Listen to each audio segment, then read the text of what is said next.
Saya mencintai Indonesia secara tanpa syarat. Di sini saya dilahirkan, di sini saya dibesarkan, dan di sini saya akan berjuang. Kecintaan pada Indonesia membuat saya tidak akan bisa meninggalkan tanah ini. Saya akan tetap berada di Indonesia. Pasangan calon gubernur dan wakil gubernur Jakarta nomor urut 1, Ridwan Kamil Suswono, batal mengajukan gugatan ke Mahkamah Konstitusi atau MK. Selain RK Suswono, hal serupa juga dilakukan oleh kubu paslon nomor urut 2, Dharma Pongrekun Kunwardana. Pasalnya, hingga batas waktu pengajuan gugatan pada Rabu 11 Desember, pukul 23.59 WIB, tim hukum dari kedua paslon tersebut tak terlihat mendaftarkan permohonan baik secara offline atau online di gedung MK Jakarta Pusat. Ini artinya kedua paslon menerima hasil Pilkada Jakarta yang memenangkan Pramono Anung Rano Karno.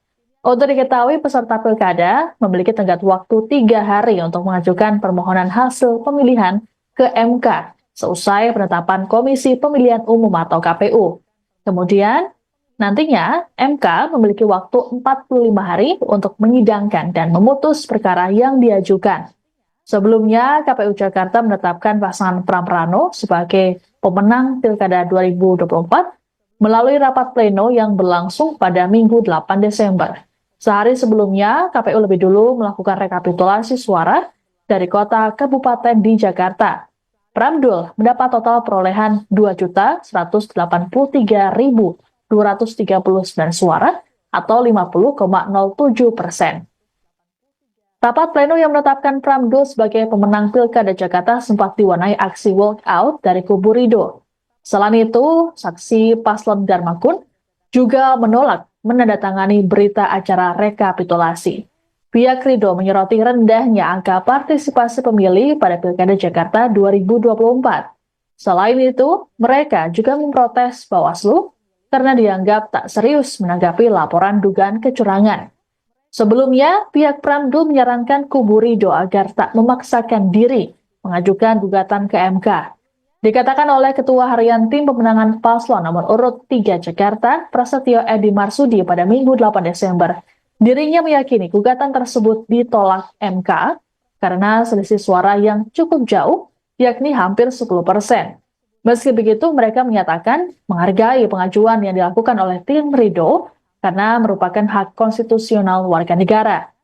Juru bicara tim pemenangan Pramdul, Iwan Tarigan, mengatakan pihaknya pun siap menghadapi jika memang ada gugatan yang diajukan.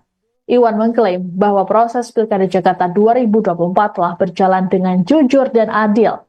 Menurutnya, kemenangan Pramdul dengan perolehan suara 50,07% sekaligus memastikan Pilkada Jakarta satu putaran adalah hasil dari suara murni warga Jakarta. Iwan pun mengajak semua pihak termasuk pasangan Dharmakun untuk menerima hasil Pilkada dengan legowo. Sementara itu, pengamat politik Ray Rangkuti menilai dasar alasan tim Ridho mengajukan gugatan dengan tuduhan kecurangan terstruktur, sistematis, dan masif atau TSM ke MK tak cukup kuat. Ray menyebut mempersoalkan formulir C6 ke MK untuk permintaan diadakannya pemungutan suara ulang atau PSU merupakan alasan yang cukup lemah. Pasalnya, formulir C6 hanya pemberitahuan bagi pemilih yang menginformasikan lokasi pencoblosan. Pemilih yang terdaftar di DPT bisa datang ke TPS cukup dengan membawa dokumen identitas seperti EKTP. Sehingga, menurutnya, alasan tersebut memperlihatkan paslon nomor urut 1 tidak siap kalah sehingga menjadi faktor yang dianggap mempengaruhi hasil.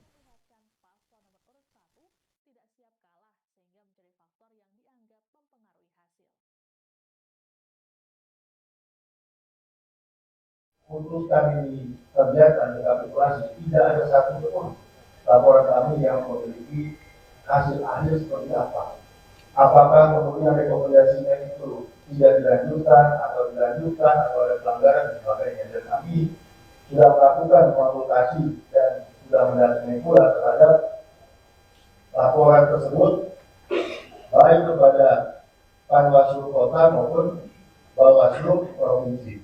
Akan tetapi sampai detik ini, sekali lagi, seharusnya dari Perbawaslu itu bisa dilakukan dan bisa dijalankan. Dan ini saya melihat, saya semua kami melihat ada unsur-unsur yang memang disengaja untuk agar tidak terjadi isu, terutama oknum-oknum yang kami kenal. Silakan. Adanya pembukaan macam-macam gitu ya. Oke. Ini juga Saya lagi bicara. jadi kami izin kalau saya tidak mengizinkan kami izin kami Mohon izin, saya lagi bicara. Oke, oke. Siap. Nanti ya, Pak. Nanti serahkan dulu nanti. Ya, saya serahkan sekarang kalau nanti. Ya. Oke.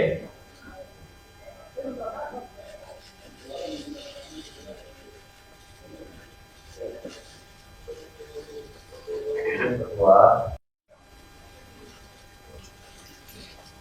Saya persilakan masuk dulu aja ya. Silakan. Tidak harus menanggapi Pak. Jadi pertanyaannya kejadian khusus atau keberatan yang perlu disampaikan untuk yang tadi sudah disampaikan. Yang kedua, kami menurut.